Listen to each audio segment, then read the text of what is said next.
जाके परिचय लाएगा, ये कौन बहुत दूर बलवान खड़ा है।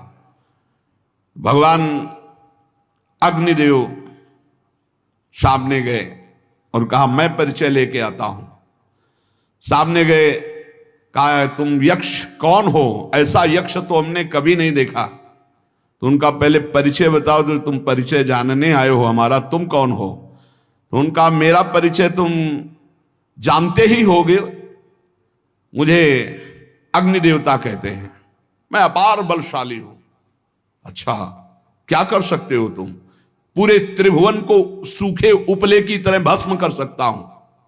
अच्छा ऐसा, एक तिनका डाला और कहा भस्म करके दिखाओ। पूरी ताकत लगा दी, दाहिका शक्ति भगवान ने खींच ली तो अग्निदेव जला ही नहीं पाए। सर नीचा किया और चले गए। देवराज इंद्र ने पूछा कौन? बोले असमर्थ हूं मैं उनके परिचय को जानने का।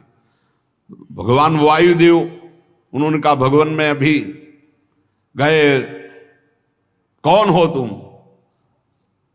भगवान यक्ष स्वरूप में थे। उन्होंने कहा तुम कौन हो जो परिचय जानने आए हो, बहुत बलवान लगते हो। बोले हाँ मैं महाबल हूं, समस्त प्राणियों का पोषण करता हूं, अनंत ब्रह्मांडों को तिनके की तरह उड़ा सकता हूं। अच्छा ये तिनका है, इसको उड़ा दो। पूरी ताकत लगा दी, वायु देवता तिनका भी नहीं उड़ा पाए। देवराज इंद्र के पास गए, बोले असमर्थ हूं मैं, किसी भी देवता की कोई सामर्थ्य नहीं। जब देवराज उठे तो अंतर ध्यान हो गए यक्ष भगवान, और वहां भगवती अंबा त्रिपुर सुंदरी प्रकट हुई, ज्ञान समुद्र। और उन्होंने कहा तुम्हारा इतना गर्व बड़ा हुआ कि तुम संभाषण भी नहीं कर सकते थे। वो साक्षात श्री भगवान थे, समझ पाए तुम्हारे इन देवताओं में और तुम में कोई सामर्थ्य नहीं, भगवान की सामर्थ्य थे, तुम सामर्थ्यवान होकर विजय प्राप्त की हो, इसलिए गर्व मत करो, तुम में कोई सामर्थ्य नहीं है। ऐसा अंबा जी ने उपदेश किया।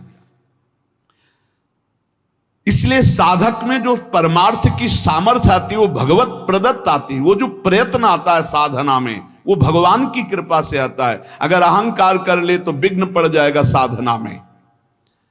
और जब भगवान देखते हैं कि साधक को अहंकार हुआ तो उसकी पिटाई करवाते हैं। काम क्रोध लोभ मोह मद मत्सर को छूट दे देख, फिर वो पुकारता है हाथ त्राहिमाम प्रभु बचाओ, तो फिर भगवान आकर के उसे बचा लेते हैं। और जब उसको ये पता चल जाता मैं असमर्थ हूं, तब सुंदर साधना दे देते हैं और चढ़ाई में चढ़ जाता है। इसलिए भगवान की शरण में रह करके भगवत बल से साधना भगवत प्राप्ति की हो रही, किंचन मात्र कोई साधक अभिमान न करे। भगवत कृपा से ही संत संग मिला, भगवत कृपा से साधना का मार्ग मिला, भगवत कृपा से साधना हो रही, भगवत कृपा से भगवत प्राप्ति हो जाएगी। आप थोड़ा भी अहंकार करके इधर